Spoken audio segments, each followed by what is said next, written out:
अथ पंचमो अध्याय। गोकुल में भगवान का जन्म महोत्सव। श्री सुखदेव जी कहते हैं, परीक्षित, नंद बाबा बड़े मनस्वी और उदार थे। पुत्र का जन्म होने पर तो उनका हृदय विलक्षण आनंद से भर गया। उन्होंने स्नान किया और पवित्र होकर सुंदर सुंदर वस्त्र आभूषण धारण किए। फिर वेदज्ञ ब्राह्मणों को बुलवाकर स्वस्ति वाचन और अपने पुत्र का जात कर्म संस्कार करवाया। साथ ही देवता और पितरों की विधि पूर्वक पूजा भी करवाई। उन्होंने ब्राह्मणों को वस्त्र और आभूषणों से सुसज्जित 2 लाख गायें दान की।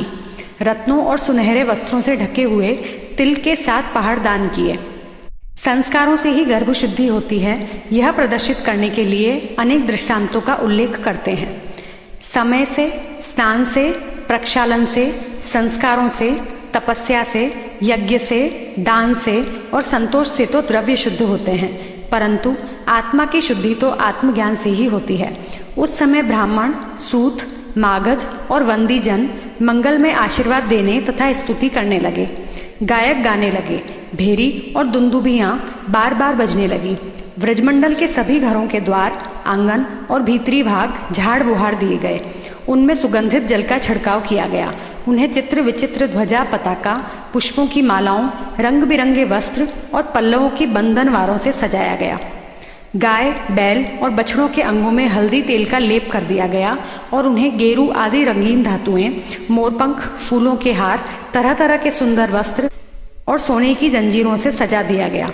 परीक्षित, सभी ग्वाल बहुमूल्य वस्त्र, गहने, अंगरखे और पगड़ियों से सुसज्जित होकर और अपने हाथों में भेंट की बहुत सी सामग्रियां ले लेकर नंद बाबा के घर आए।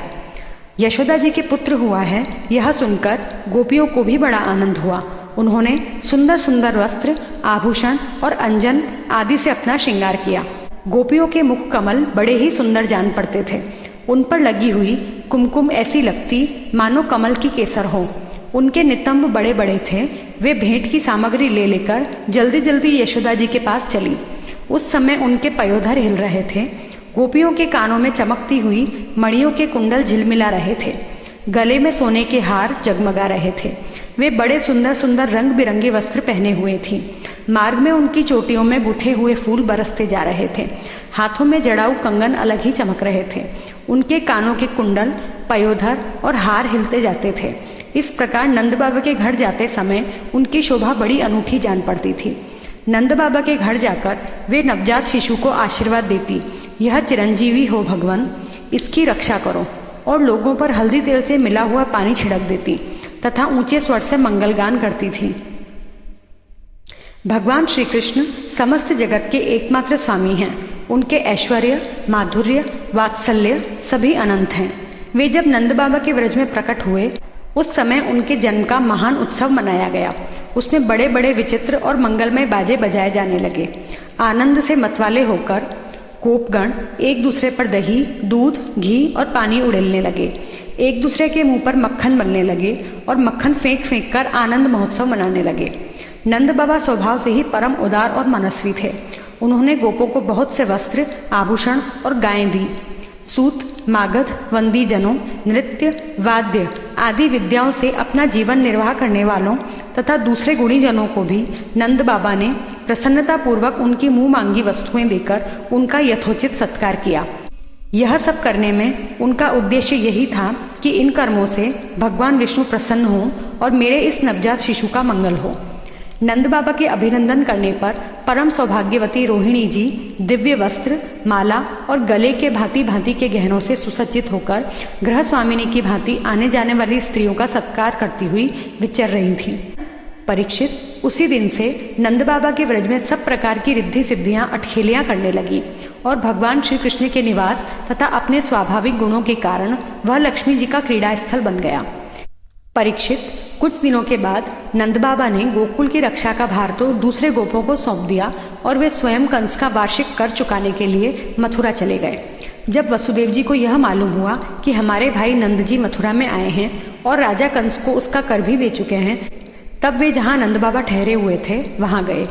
वसुदेव जी को देखते ही नंद जी सहसा उठकर खड़े हो गए, मानो मृतक शरीर में प्राण आ गए हों। उन्होंने बड़े प्रेम से अपने प्रियतम वसुदेव जी को दोनों हाथों से पकड़कर हृदय से लगा लिया। नंद बाबा उस समय प्रेम से विह्वल हो रहे थे। परीक्षित, नंद बाबा ने वसुदेव जी का बड़ा स्वागत सत्कार किया। वे आदरपूर्वक आराम से बैठ गए। उस समय उनका चित्त अपने पुत्रों में लग रहा था। वे नंद बाबा से कुशल मंगल पूछकर कहने लगे, भाई, तुम्हारी अवस्था ढल चली थी और अब तक तुम्हें कोई संतान नहीं हुई थी। यहाँ तक कि अब तुम्हें संतान की कोई आशा भी न थी। यह बड़े सौभाग्य की बात है कि अब तुम्हें संतान प्राप्त हो गई। यह भी बड़े आनंद का विषय है कि आज हम लोगों का मिलना हो गया। अपने प्रेमियों का मिलना भी बड़ा दुर्लभ है। इस संसार का चक्र ही ऐसा है। इसे तो एक प्रकार का पुनर्जन्म ही समझना चाहिए। जैसे नदी के प्रबल प्रवाह में बहते हुए बेड़े और तिनके सदा एक साथ नहीं रह सकते, वैसे ही सगे संबंधी और प्रेमियों का भी एक स्थान पर रहना संभव नहीं है। यद्यपि वह सबको प्रिय लगता है, क्योंकि सबके प्रारब्ध कर्म अलग अलग होते हैं। आजकल तुम जिस महावन में अपने भाई बंधु और स्वजनों के साथ रहते हो, उसमें जल, घास और लता पत्रादि तो भरे पूरे हैं न? वह वन पशुओं के लिए अनुकूल और सब प्रकार के रोगों से तो बचा है। भाई, मेरा लड़का अपनी माँ के साथ तुम्हारे व्रज में रहता है। उसका लालन पालन तुम और यशोदा करते हो, इसलिए वह तो तुम्ही को अपने माता पिता मानता होगा। वह अच्छी तरह है न? मनुष्य के लिए वे ही धर्म, अर्थ और काम शास्त्र विहित हैं, जिससे उसके स्वजनों को सुख मिले।